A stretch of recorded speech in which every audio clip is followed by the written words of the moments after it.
Assalamualaikum warahmatullahi wabarakatuh. Saudaraku yang berbahagia dimanapun engkau berada, semoga engkau sihat selalu, baik jasmani maupun rohani, baik pikiran maupun tenaga. Okey, baiklah.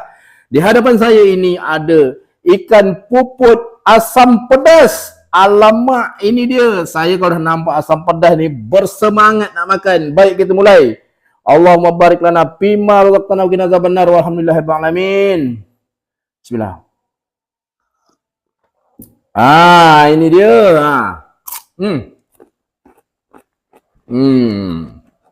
Tak tepi tu.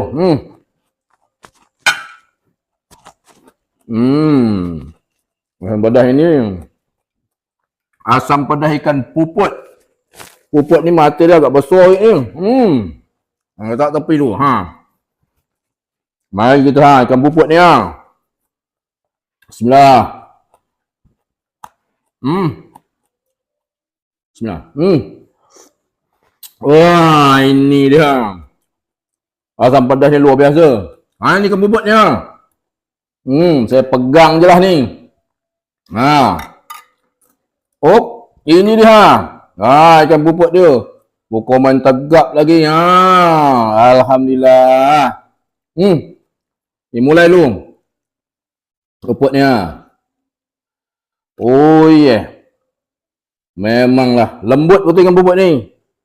Cuma dia agak bertulang. Nyam nyam nyam nyam nyam nyam. Memang sedap.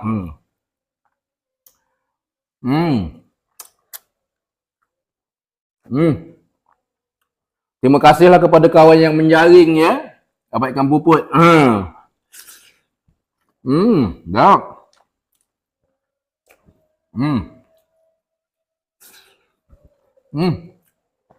Memang sedap ikan puput ni. Beratah ni sedapnya. Waduh.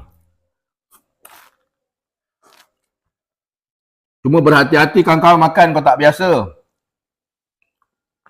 Dia banyak tulang. Tapi di dalam tulang tu ada daging yang sangat lezat. Nyam nyam.